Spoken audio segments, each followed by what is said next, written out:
And good evening, everybody. I'm Rick Dancer. Welcome to Get Real with Rick Dancer. Tonight we have a story that's very it's very applicable to any place on the West Coast: Oregon, Washington, Idaho, Montana, where there's timber. This stuff is going on. My wife and I were going to Big Fork, which is a town about 4 hours north of us here in Townsend, and passed through Seeley Lake, where we've been before. It's kind of a little tourist town, but also it's very much a timber town. Or it was. And I stopped in a store, picked up a paper, and it said the Pyramid Mountain Mill was shutting down. And I was like, oh, crap. That's this whole town. So we've got somebody from the company on, and then someone from the community who's going to talk with us about what this means, why it's happening. It's not the reasons some of you think.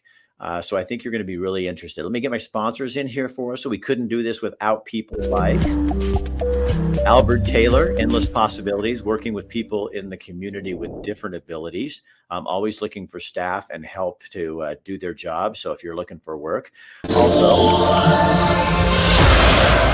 Chris Dental Family Dentistry in Eugene, Oregon. Dr. Michael Bratland believes in small towns in rural America and people having a voice in their community.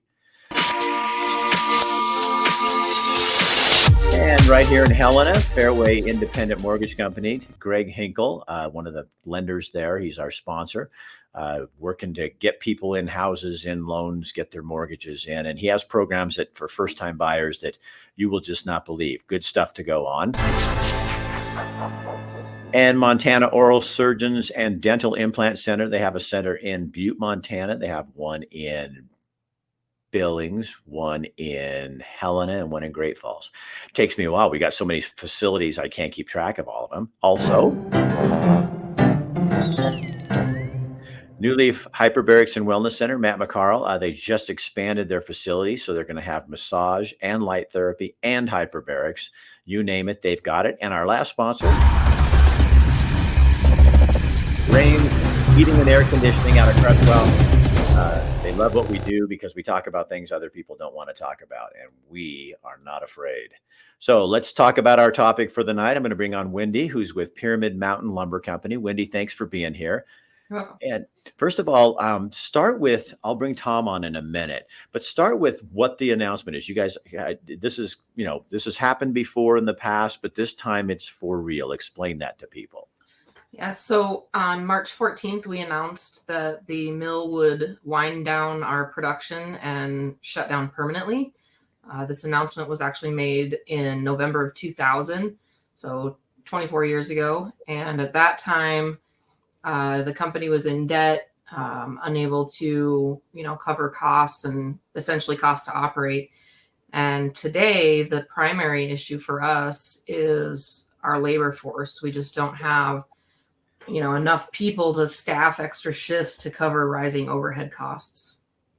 So you and affordable housing is part of that problem, isn't it? Explain to people, because Seeley Lake, for people who are not in Montana or somewhere else, or even in Montana that don't know where Seeley Lake is, although I don't know how you could live here and not have been to Seeley Lake, it's very much a tourist town. Correct. Yeah. So we've kind of been struggling with that housing problem for a number of years now. And it's just a situation where there's no multifamily housing here. There are very few rentals. We had a lot of people move in to the state during the COVID years, and kind of, people sold their rentals because the market was so good. And so there's no rentals, no multifamily housing. There's no sewer system in this town, so you can't build. And because Missoula County has pretty serious restrictions on septic systems, it's not an affordable option even to put a septic in now. What used to be a $15,000 septic tank that would go with your house build is now a $60,000 septic. So now I don't know. This is just what I heard, and you can tell me no if it's not true. Isn't there like a motel that the company bought and actually were renting out motel rooms to staff to employees? Is that correct? So there were two hotels in town, one, at either end basically. And there's a ranch here in Montana. Well, it's in Greeno is the area, but Paws Up is kind of a high-end ranch. And they purchased both of those hotels and converted them to employee housing. for you guys? No, No, for them. we tried to work with them to use some of the rooms that maybe weren't full, but we weren't able to make a deal on that. So how many employees is this that'll be out of work? So we're right at 100. Um, well, if you include all of our part-time and temp people, we have about 107. And that one of the problems, one of the many problems, but you guys are about the only people in the state of Montana that mill, and if I'm saying anything wrong, you correct me, feel free, but that mill large ponderosa pine, and ponderosa pine is like the the tree of Montana. So it takes a huge chunk out of where's that going to go? That's the question. Right. Yeah. So we're the only mill that takes ponderosa pine as a species on a large scale. So in terms of volume. So there's a couple other mills in the state that will take, a little bit here and there if they kind of have to, but they don't prefer that species. And it's 30 to 40% of our product mix is ponderosa pine. And there's, state lands, Forest Service lands, private lands, we take logs from all of those types of entities. And now without this mill, they will not have anywhere to send those logs. Now, how does the high cost of timber right now impact all of this? The cost of the timber itself, it is a factor, but it's not the primary factor. It did go up during the COVID years when lumber prices were really high. The log prices kind of went with that. And when you're buying federal and state stumpage sales, so you're buying the sale before the logs are cut, they charge a minimum price, and that minimum has gone up because of that market, and there's a lag for that to come back down. So it is a factor, but it's not the primary factor. But if that price would go down, like those minimums on those federal and state sales was lower, it would certainly be more affordable. That would help our costs. But the real problem is just getting enough employees, and those employees having that, because Seeley Lake is not near anything really, not like that you couldn't commute, you could. There's a handful of people that do. I did it for a number of years. It's about an hour to Missoula is your closest city center, basically. But that's, in the winter, that becomes an hour and a half. So it's pretty cumbersome to commute to anywhere. And then Kalispell is the second closest, and it's an hour and a half. Right. And for people that haven't been there, there's no real, it's a very decent road, but it's not a highway. And right. It's a 2-lane paved road.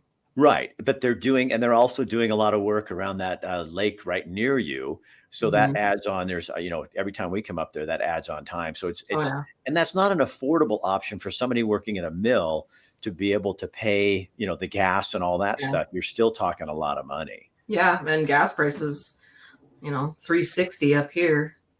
Is there a supply problem because of federal rules and things like that? Is there a supply problem at all for your mill? Not right now. We're one of only, I think, 6 mills left in the area, in the state, really. And we're all about 100 miles apart. So there is competition for the logs, but not as much as there used to be. But the timber supply right now is actually pretty good. Historically, that has been a problem. 25 years ago, that may have been one of the factors. But right now, we have plenty of logs, and that's another problem with us shutting down is where will that supply go, and how do those loggers and landowners afford to send their logs another 100 miles? Yeah. And in the world of, we preach a lot, or we get preached at a lot about sustainability. That isn't very sustainable when you're shipping logs that far, just trucking them just to get them to a mill. And it's different in Oregon and Washington, where mills are there. There's a lot more of them, and most of them are closer to rail as well. Yeah. So tell me how this layoff is going to go. So you stop tomorrow, Friday what's that date? 29th. The 29th, what happens? And then kind of take me through the process there. Yeah. So tomorrow will be the last day that we're going to take log deliveries in our log yard. So 5 p.m. tomorrow, the last load of logs will come through the gate, and then we'll close that gate behind that logging truck. And then we'll have approximately 8 million feet of logs in our log yard, and we'll run that all through the sawmill. We're projecting that that's going to take us through the month of June. So we'll be full operation production through June.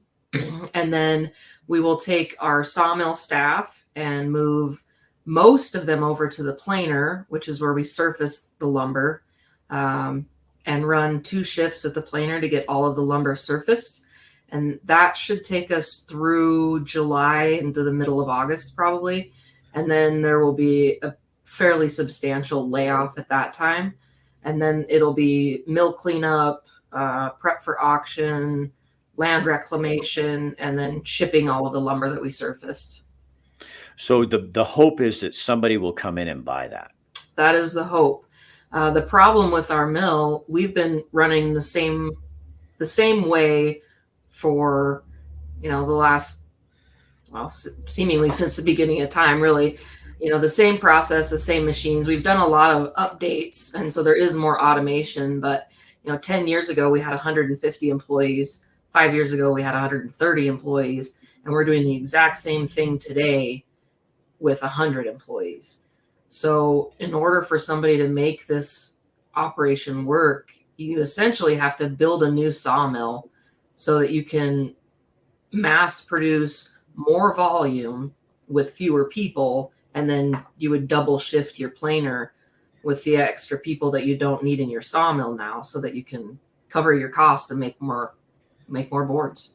Now, and Pyramid Mountain has been in the same family since the beginning, isn't it? Like, was it 75 years or something like that? Yes. So we are in our 75th year. The original owners were from Minnesota, and it was Fred Johnson and Oscar Mood.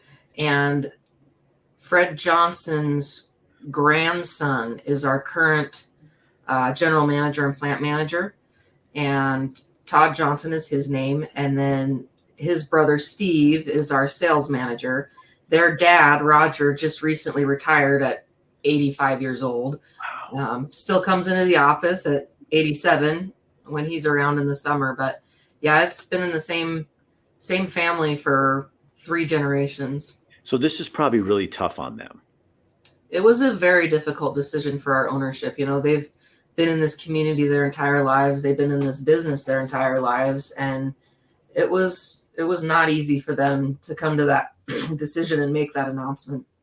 Because I think I was reading that this has happened twice where they've come to this point and then it managed to, is that right? Then they managed things changed, but it wasn't because of housing, and it wasn't unaffordable housing. It wasn't because of lack of employees.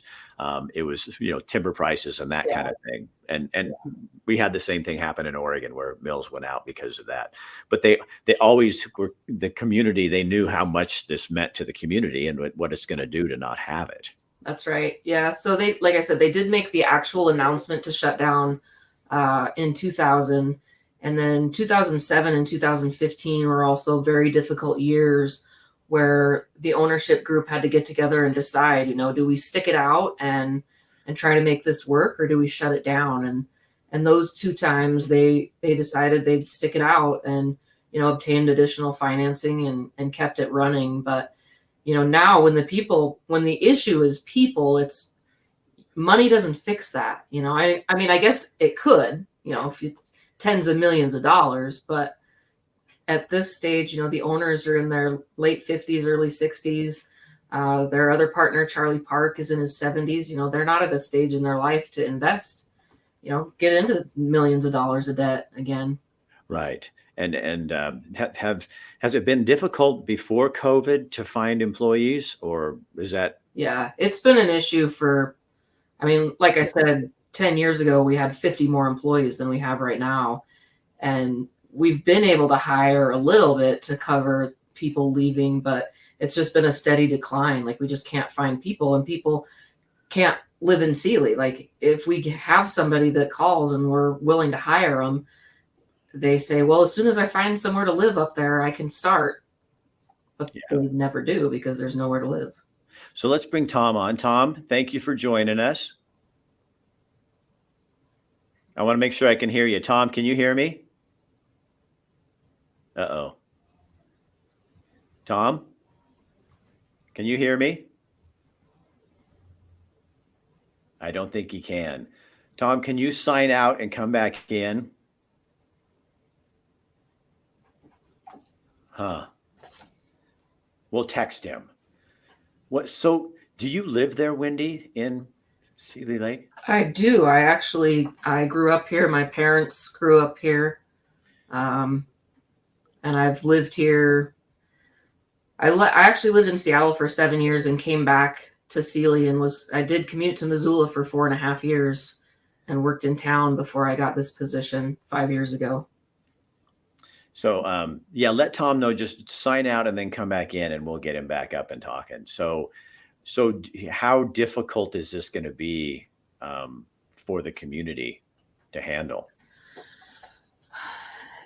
It's going to be a challenge for sure. The community of Seeley, 25 years ago when this was announced, it was very dependent on the timber industry, and the town itself was more industry than tourism. And I think at that time we had 160 employees. Okay. So it was a much bigger impact in 2000. Now, there are other businesses hiring. There is a lot of tourism here, more so than there used to be. So it's going to be a big impact. And it's the domino effect, right? So it's all of our loggers that brought us logs. It's the gas station that sold fuel to the logging trucks and they'd stop for lunch, and, the grocery stores where everybody buys their groceries. So it's definitely going to have an impact if we really do have to shut down and go to auction. It'll impact the schools. I mean, if the young families that we have that work here, if those people move, the school enrollment goes down, that affects their funding. There's definitely going to be a ripple effect. Yeah, I was going to ask you that earlier, because when you say to people, I'm going to bring Tom in. Tom, can you hear me? I can. There we go. Okay. So Wendy, when you say, I was going to ask you that earlier, is when you said the mill people, there's about 100 employees, 107, but that doesn't count the loggers who are bringing that into you, the mechanics that you use that to help get equipment stuff. And, I mean, there's a lot of other people. You were saying the gas that people buy in town to get to and fro, and that lunch going, the mill in Seeley Lake is right in town. Yeah. I mean, you don't drive, you can't drive to Seeley Lake without going by the mill. Right. So Tom, tell people who you're with. I'm the president of the Seeley Lake Community Foundation. And what does that do? What does the Community Foundation do? Well, we try to center the community. Our mission is engaging philanthropy, education, and leadership to enhance quality of life and economic vitality in this valley. So when you heard this was happening, what was what's the reaction from the community? Somebody told me there's various stages of grief, and I think we're probably still going through the first one. That it's a shock. I mean, it's a shock to the mill. It's a shock to everybody, because this mill is such a vital part of this community, and so everything, whether you're actually a part of the mill or not, there is very few people, unless possibly retirees, that are not affected by this closure. Right. Are business people nervous? I haven't personally talked to them, other than kind of tangentially. I've talked to people who have been there, and I've read in the paper what their thoughts are. Yeah, I think there's no question that they're nervous. Because now you are Seeley Lake, and anything I say that's incorrect, please correct me, because I'm new to the state and I'm just trying. I've been there a couple of times, but yeah. You have winter recreation, very much so, and you also have summer recreation, so that brings in tourists. But there's no stable job other than that, unless you own a business, but then you're dependent. Most of the businesses are dependent on tourism. Is that correct, Tom? Yep, you're 100% correct. So that's got to impact. I mean, the first thing I said when I read it in the paper at the little grocery store there, I pulled it out and I just said, oh my gosh, this is really devastating for this town. Is that what you're seeing? Yeah, no, I think so. You know, I guess what I want to say is I came to this valley basically in the mid 50s. And so I've lived here in the valley since 1983. And, you know, we probably are, you know, have a little bit of everything in this valley in terms of ideologies, what we care about. And I kind of fit in the middle of that because I'm a hunter and fisherman, and I've enjoyed the outdoors for most of my life up here. And at the same time, there are people here who have come in probably more recently because they love the fact that we have 5 lakes in this valley. We have recreational opportunities, and I actually did a survey once, and I asked for them to list what they think was the things that they thought were the best things about living in this valley. It was real interesting to me because the number one thing that they said was our pristine waters. And the second thing was being able to enjoy our forests. And so, you know, I just think that the valley residents have basically the same values. We just look at them, frame them a little bit differently. And there are those of us who have hunted and fished all our lives, and those of us who recreate in different ways, whether it be snow machines, cross-country skiing, you know, whatever it is. But they value the people, and they value what we have. Yeah. And so my feeling is, and what I want to try to push is, when a community works together, we can make our way through just about anything. And so that's what I want to do is try to reach out to folks as a community foundation and build on that theme. I like you, Tom. Wendy, you did a good job. Thanks. Yeah, no, that's, you know, because I'll tell, you know, we could do a little commercial for you right now. You know, you have seriously the best cross-country trail. My wife and I went up there, and dedicated volunteers keep that thing up. Mm-hmm. And when we were there, they had this little Quonset hut with a fireplace in it. And there was a guy, one of your volunteers, and he came in and he says, now make sure you keep this fire going. And it was like, I became part of the community. All of a sudden I had a job, you know, and I was like, we're putting it in, and we talked to him for a while, and he was a super friendly man. And we found everybody there to be really warm. And a lot of people, like, you know, there's several restaurants that have been around forever, and the owners are still, you know, the original owners. And, you know, when I go to a town, I ask a lot of questions, and people are really friendly. Do you think that's what's going to save Seeley Lake is if people can come together and say, what do we want to be known for? Yeah, this community is pretty amazing. You know, whenever there's an event where the community needs to come together, or a community member that needs support, you know, a business, an individual, you know, we really do. And Tom can speak to this too. Like, the community really comes together, and we support one another. And that's pretty special, I think, about Seeley. You agree, Tom? Oh, absolutely. Absolutely. And that's what, you know, it's one of the big things, and why I think that we will come together here. There have been, you know, in terms of forest fires and these sorts of things, several major events that have forced us to come together, but it's really not a force. It's who the people are here. They're rural. You know, they care about each other. They stick up for each other. And so I agree with Wendy. I just think that, you know, we're going to come together on this. We got to figure it out, and we will figure it out. What this is kind of a weird question, but you can, and we can leave it if we don't want to, but what is it? What don't you need? That's a Oh, tough yeah. one. Go ahead, Yeah. Wendy. I don't know. That's a tough one.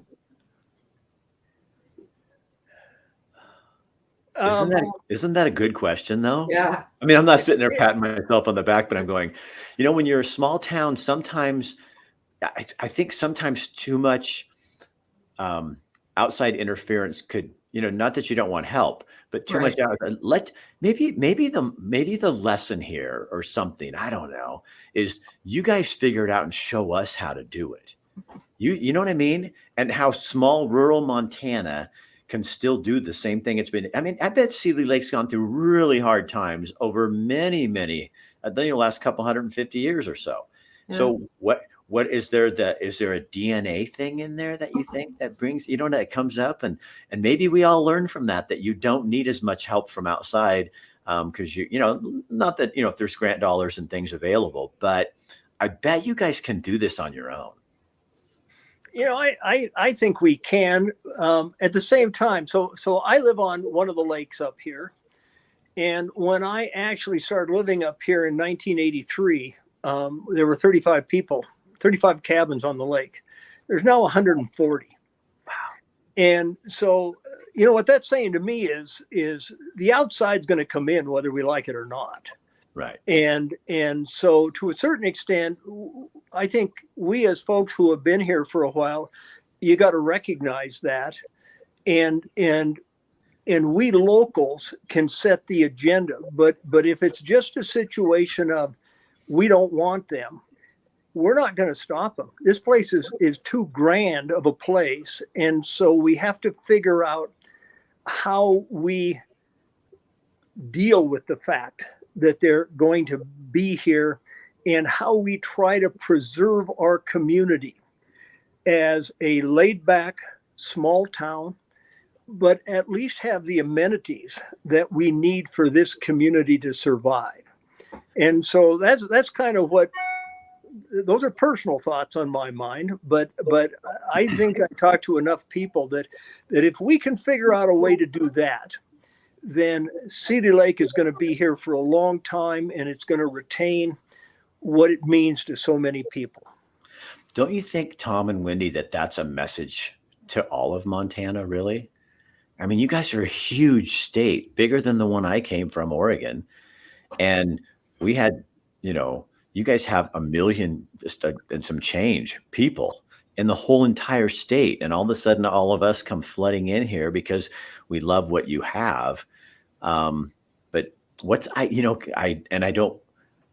I kind of want to do this, but so Tom, make it personal to me. So you're not telling other people what to do, but if I'm moving into this place, what is it how do I come in here gracefully and do that? And it's, I'm going to change it, I guess, just because of the nature of people coming in from outside. But what would you, if you were, you came here before I was born, so you get to be my elder. And there's not many of those. There's not many people I can do that with very often. But if you were to sit down with me, say, Rick, when you come here, assimilate, bring your ideas. But remember, we were here first, and we have our town. I'm doing your job for you. But is that what would Thank you say? Very much. You're welcome. I'm helpful. No. What would you say? I think I would love to hear. I want to respect my elder, and I want to, and especially I want to come into Montana gracefully. Okay. I don't want to come in here and make you guys, oh gosh, if you only did this. I mean, that's what I love about Montana is you still do things like in a different way, like a rural way. And I think it's the most interesting and heartwarming and also relaxing way to live, which, you know what I mean? Yeah, I do. Okay. Very so true. Give me your advice, Tom. Well, let me first say Wendy's family has been here a lot longer than I have. So she may have she's younger than the two of us. Yeah. We'll let her feed me next. Wendy, be thinking that your question comes next as a longtime Montanan. Okay. So I think there are several things. a lot of folks come from outside, and they, in a sense, want to tell us what the good life is. In other words, they're not good listeners. I think the first thing you got to do is be a good listener. And to be a good listener allows you to become part of the community. Okay. And that's the real thing, is if you want to live here, you got to become part of the community. You don't fly in and fly out. And if you stay for a couple of months, you don't just go to the hotels. It's so interesting to me. On our foundation, for instance, we have what's called the iRide program. And so we give rides to people that need medical appointments. We take them to Missoula. I think we charge $10 to take them, $10 to bring them back. And so that is something that really helps a whole bunch of people who are maybe elderly, maybe have disabilities. And it's one of the things we are very, very proud of. But all of our drivers are people who have come in and wanted to be part of the community, and they have become part of the community, and they are very well respected for that. And so that's just one example, but I think that's what it's about is when you come in, try to become one of us, and don't try to think that where you come from or whatever is a better way. Give us a shot, and you're going to find out that our way is the better way. That's really that. So listening, I love that, because I'm listening to a podcast right now, and the guy was talking about this the other day, is quit trying to persuade people and manipulate people, and instead sit down and listen to where they're coming from. And so, and Wendy, what would I want your advice as the younger of the three of us, but the long time, she's more Montanan than the rest of us, I guess. Yeah. So my grandfather actually was born in Montana in the Bitterroot, moved to Seeley. My dad and my mom were both born in Missoula County. I was born in Missoula County. We all grew up here. My parents still have a house in Seeley Lake. My sister lives in Missoula. So we are, generational native Montanans. And, I think Seeley does have this fear of growth and kind of a anti-growth. We don't want to be a big tourist town. And so some people do have a hard time accepting people moving in from out of state. But like Tom said, if you want to come to our community, like that's the issue here, right? Is lack of employees. Like, we need people to come to Seeley, but we want you to come be part of the community. Don't come in and tell us how we need to change. Come in and be part of the community, become involved, work with the foundation, we have a Lions Club here, join the churches, just be active and participate. And that goes a long way towards acceptance in this town and really becoming part of the community. Well, and it's kind of like a relationship. Like, if you fall in love with a beautiful woman, or in your case, a handsome man, you don't go, if you think you're going to change that person, the things that that bother you about them. I've been married 40 years. It is not happening.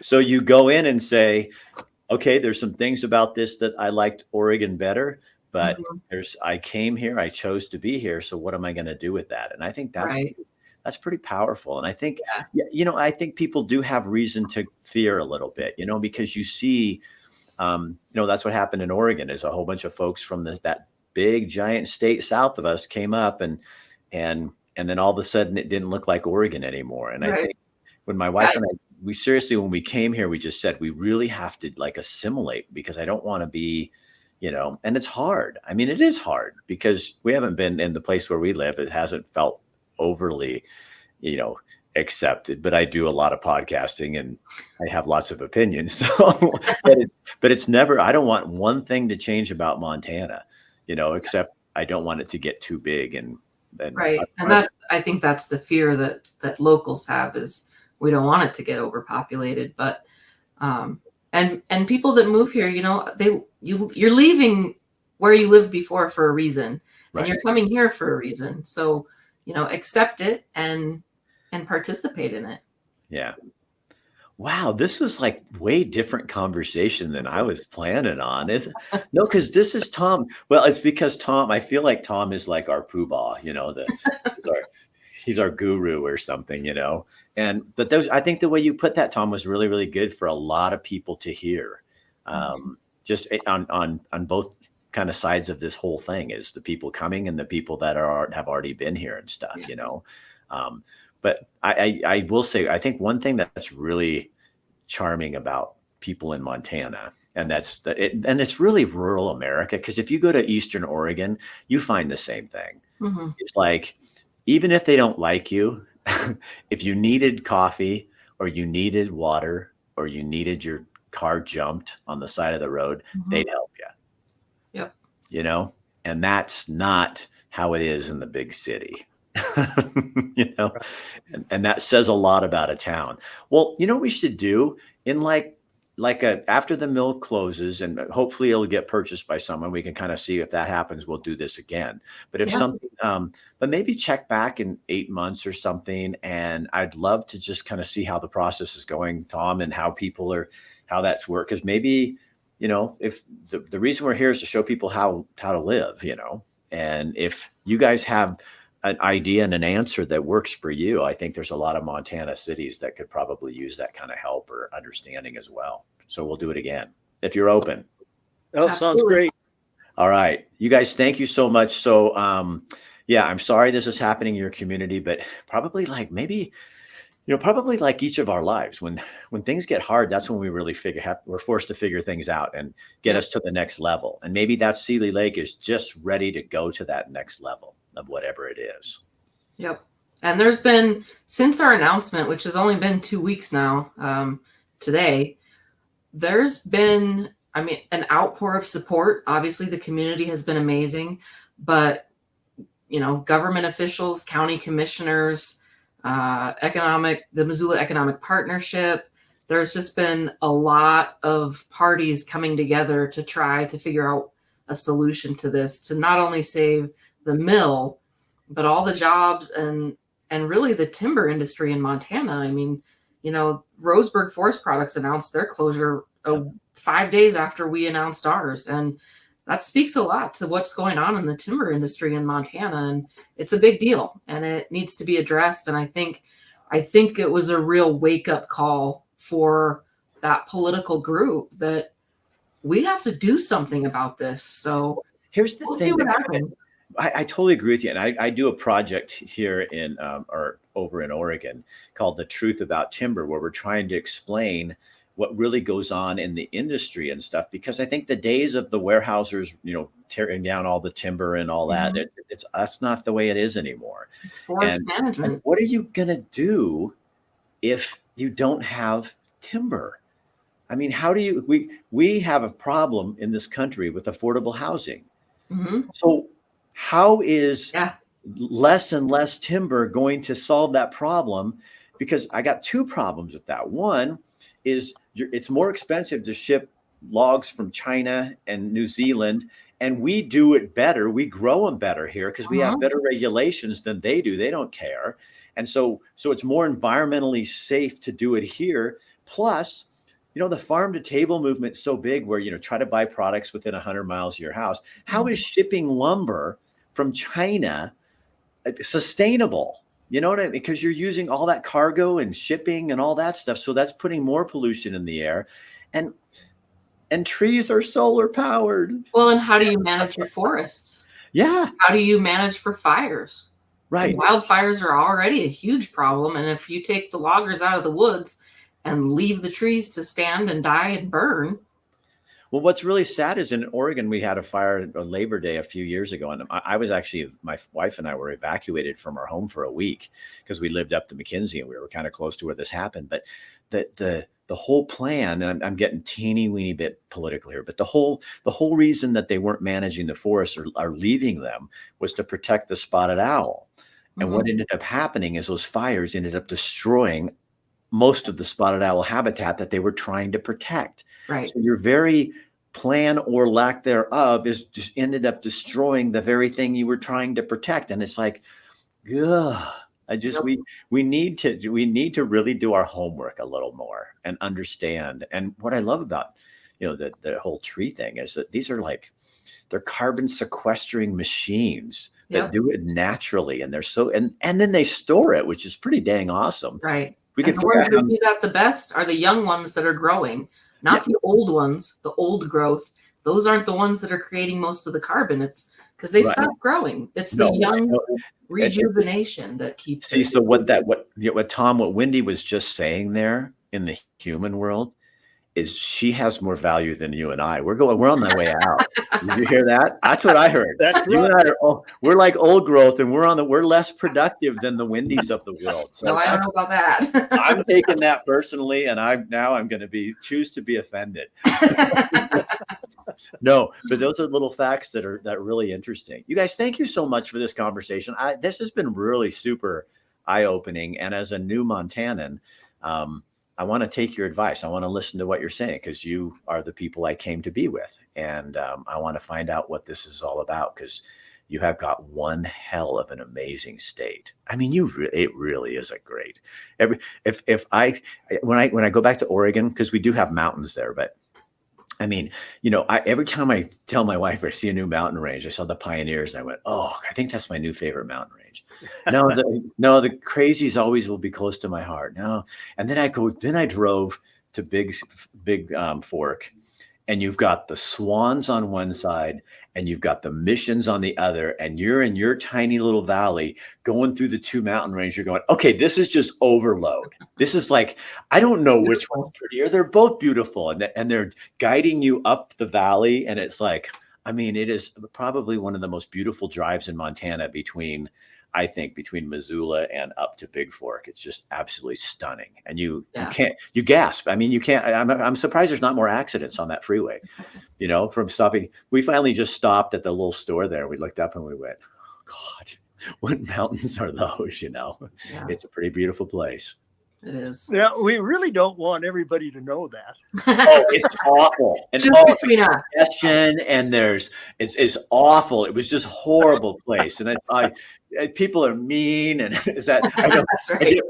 I get some people really mad at me going, quit telling people good things about here. I said, well, what do you want me to do? Like go and say, oh, it's really a horrible place. I mean, and they go, yes. And I'm going, but I can't. I'm not going to lie to people, So I'll have to tone down my, Montana's okay. But I always tell people like this, when it gets minus 52, you don't want to be here. Yeah. And the cold. And it's, and we are in spring, and Oregon has flowers blooming, and I have some crocus that just came up, and I'm out in the front yard taking pictures of the crocus in the snow and showing my friends in Oregon, and they're like, you just now are hitting spring. I said, this is one of the costs, but you know what? When spring hits in Montana, I know, Tom, you're going to get mad at me. It is so beautiful. And then you get summer, and then you get fall, and then bam, it's winter real fast there. So winter's going to hit the second week of October, and you'll be miserable for months. We love all four seasons. I do too. I wish fall was a little longer, but you know what? I'll take it. I'll take whatever I get. Don't love 40 below. I will say that. It does. But I don't mind winter at all. No. And when you kind of step out on your back porch and we did the water thing where you spit and it freezes, and you go, oh man, that's kind of cool, but that doesn't last long. But that's what fireplaces are for, Yes.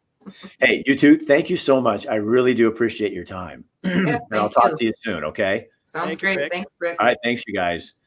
All right. So that's how it goes, you guys. So yes, mill, they're in Seeley Lake shutting down, 100 people out of work plus other people.